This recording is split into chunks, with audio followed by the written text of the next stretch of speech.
Hi friends, welcome to JRPS village gold channel. இன்றைக்கி நம்ம எதை பற்றி பார்க்க போகிறோம்னா தூதுவளை பற்றி தாங்க பார்க்க போகிறோம். அதனால் இந்த வீடியோவை ஸ்கிப் பண்ணாமல் கடைசி வரைக்கும் பாருங்கள்.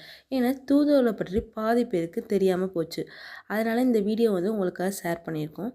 தூதுவளையை சாப்பிட்டா சளி இருமல் குறையும்னு நம்ம பாட்டி தாத்தா சொல்லியிருக்காங்க.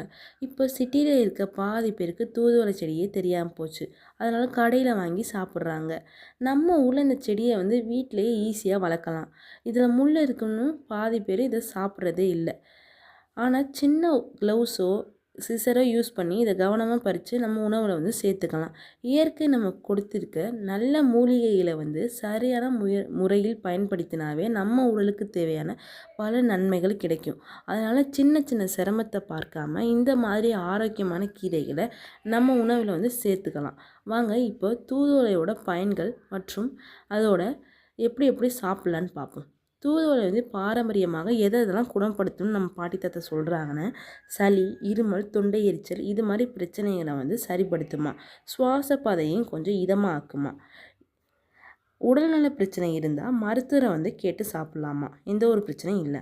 அடுத்து அந்த கீரைகளில் உடலுக்கு தேவையான வைட்டமின்களும் தாது சத்துகளும் இருக்குது. இந்த தூதுவளை எப்படிலாம் சமைச்சு சாப்பிட்லாம்னு துவையல், ரசம், சூப், தோசை, அடை, பொடி மாதிரி பல வகையாக செய்து சாப்பிட்லான்னு சொல்கிறாங்க. சுவையும் அப்படி இருக்குன்னு சொல்கிறாங்க. ஒரு தடவை சாப்பிட்டோம்னா இன்னொரு தடவை விரும்பி கேட்போமா, அந்த அளவுக்கு இதோட சுவையும் இருக்குமா, உடம்புக்கும் நல்லதுன்னு சொல்கிறாங்க. தூதுவளையை பறிக்கும்போது கொஞ்சம் கவனமாக பறிக்கணும். ஏன்னா அதில் முள் இருக்குன்னு ஆல்ரெடி சொன்னேன். அதனால் க்ளவுஸு, சிசர்ஸ்லாம் யூஸ் பண்ணி நம்ம பறிச்சுக்கலாம், பறித்து சாப்பிட்லாம். இது எல்லார் ஊர்லேயுமே ஈஸியாக ஒரு செடியை அந்த முள்ளை கட் பண்ணி கொண்டாந்து வச்சாவே வேறு வந்தனையுமே அந்த செடி வர ஆரம்பிச்சிருங்க. அதனால் ஈஸியாக இது வளர்க்குறது தான். ஆனால் நம்ம இது தெரியாமல் கடையிலே வாங்கி சாப்பிட்டுக்கிருக்கோம். மருந்து மாத்திரையுமே நம்ம வாங்கி சாப்பிட்டுக்கிருக்கோம் சளிக்கலாம்.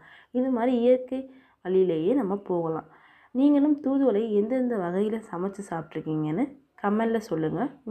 உங்களுக்கு இந்த வீடியோ பிடிச்சிருந்தா மறக்காமல் JRPS வில்லேஜ் கோல்ட் சேனலை சப்ஸ்கிரைப் பண்ணிடுங்க. உங்கள் ஃப்ரெண்ட்ஸ்க்கெல்லாம் ஷேர் பண்ணுங்கள். அடுத்த வீடியோவில் நாம் பார்க்கலாம்.